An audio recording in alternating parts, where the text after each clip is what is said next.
Hi guys, Lynn Cox here, stress and performance anxiety expert. I just wanted to hop on today and talk about, I've posted about this before, but the idea of the importance of human connection as well as the, what I would call epidemic of loneliness and how that is impacting people's mental health. So I just had an experience at the grocery store that sparked this in me, and it's something that is so crucial, so it's worth discussing. I went to a Safeway that I hadn't been to in for a while. It's in my old neighborhood. I've moved neighborhoods. And anyway, I used to shop at that Safeway day in, day out.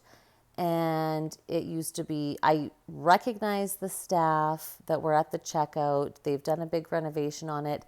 And so now I would say the percentage of the automatic, self-serve checkouts versus the, human people checkouts is probably like 80% to 20%, or maybe even 90% to 10. So I hadn't seen it like that. So I was like, oh, wow, this has really changed.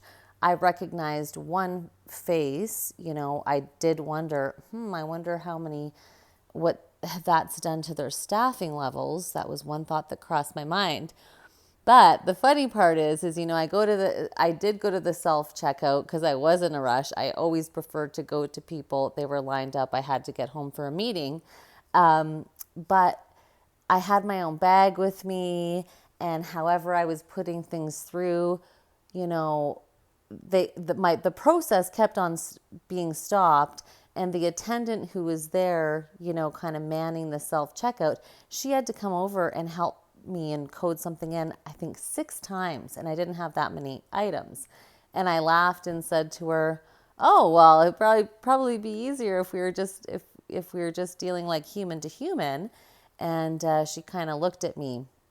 Anyway, it just brings me to the point of how we're interacting with each other.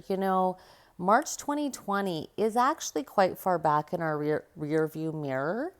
And, I'm hearing from people and reading a lot about anxieties and fears about going back into the workplace, being with people. So I just want to talk about a couple of things that and use a couple of examples. So this grocery store example, it may sound benign, but from a lot of people with serious anxieties, depressions, and stressors, they often have experiences a symptom of deep feelings of loneliness and isolation. And depending on where you are in your life, like often elderly people can be the most cut off. Sometimes even going out to a grocery store, that might be a bulk of the interaction or human contact that some people are having. And, never underestimate the power of what happens between people when they stand in front of each other, converse with each other, read each other's cues, smile. Like, you don't know if a smile that you give a stranger on walking down the street or in the grocery store on any given day could be doing something absolutely amazing to help them and help them feel a connection to another human being. I do fear that we are losing this greatly, and the grocery store example is a perfect example of that. We are wired to connect with each other. And one of the reasons why, and I'm going to find some of the research studies, but generally speaking, one of the reasons why so many people experience Zoom fatigue is because the way that human beings are meant to interact with each other is we respond to each other in like fractions of milliseconds. And that's lost when we're doing a screen communication. And so the mind and the body starts to wear out because it's basically set up and wired to look for those cues that you naturally pick up on when you are human to human with people. So, I understand from a perspective that some people have fears around or discomfort around, oh, going back to the office, can I trust the situation? What's going to happen? What I would say though is we can sometimes be coddled a little bit too much. We're humans. We will seek comfort, and it is our go-to often to be lazy. So, I totally get that working from home, you cut out your commute, you can roll out of bed onto your computer. Yeah, you're there. You can maybe have some more flexibility with when you do your exercise, etc. But I would also say that there is extreme value in being human to human with people. So maybe it's from the perspective of the individual going back to work. It's, it's kind of having that understanding that this is healthy from a mental health perspective. And then from the part of the employer, maybe not to just expect that they snap their fingers and everything goes back to normal, but to recognize that people have been accustomed to a certain way of working. So maybe there's some middle ground. But what I also will say is I'm a Kung Fu student. I work with people one-to-one as well in a teaching, coaching capacity. But we had to be conducting our training online for the longest time. And then when we were finally able to come together as a group and a crew, I really, like, all of us felt it immediately. Like, just the camaraderie that builds in a group. Like, you can have the same level of joking around. You just do not have the same experience online. And, I know a lot of fitness centers and yoga studios are kind of doing the hybrid, and maybe hybrid's a good idea. But, for anybody who is feeling concerned about going back into those group settings, be it the office or, fitness studios, I just would love for you to think about the benefits of being with human beings. Being in the physical presence of human beings, it is so much healthier for us. And I think that there's a far greater risk, pardon me, of negative, both mental health and health outcomes from sitting in front of a screen and being isolated and thinking that this is a safer option or it's a better option. Even just think about when you're in the office, you get up to maybe walk to the printer, go see somebody in their office, get outside, like even just from a moving your body perspective.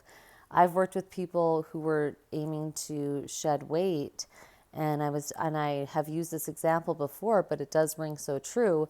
An individual professional engineer who had a very busy days. I was trying to see how she could work movement breaks into her day, and this is when everybody was working only at home. And she said, I can't, I don't have time. It's back-to-back meetings. And I said, well, can you take meetings with your camera off so you could at least be kind of walking around and moving? And it was no, the expectation was to be there staring at a screen on the meetings. So, we're not wired for digital communication like that. That's why the fatigue exists. And, we can fall into, quite frankly, lazy and bad habits very easily. And I'll use the analogy of it's better often to just rip a Band-Aid off rather than slowly peel it off and you feel every hair getting pulled out and every pinch, or just jump into a pool of water, jump into the cold water versus trying to inch your way in. I mean, and the other thing I would suggest too is the media, in my opinion, has done an abysmal job of ginning up fear in people. And frankly, that is how media gets eyeballs. People get captivated by fear or some kind of novelty. So I don't think the media has done a good job of offering an optimistic, healthy perspective with what's been going on over the past couple of years. And that keeps people in a heightened state of arousal. And when people feel anxiousness, depression, stress, and fear, this narrowing effect happens. It's like your world becomes very, very narrow and small. And then you can think, well, what I want to do is stay home and just work from home and be in my own little cocoon. That's not what it means to be living life and living a full life and living a life where you feel like, I talked about the 5 virtues in that Psychology Today study and article, and I'm actually going to do my next video on the 4th one, which was courage, because that relates very closely to this. But we may get the misguided idea that it's more comfortable just to be home. There is so much that we gain from interacting with people, from having conversations with people from diverse careers, diverse communities. Like, I loved talking with people in the neighborhood shops, coffee shops, restaurants that I frequent in my new neighborhood now. Like conversation and face-to-face communication is amazing. Some people are feeling fear and nervousness about it. I would just suggest that you look at that and maybe have the let's rip the Band-Aid let's rip the Band-Aid or just jump into the water kind of idea about that. You're going to be able to deal with it. We live life like this day in and day out. Turn off the news. Turn off the news if at all possible. I mean, it is not providing optimistic, positive messages of courage and community. And more face-to-face, more being with people. Try to expand your view again, expand your view of life, expand your view of your relationships. It is far healthier from a mental health perspective than being narrow, isolated, worried, in fear. And there's so much you can do for it. Reach out to me if you want some ideas, because I do help people with this in particular. Have a wonderful day. Bye.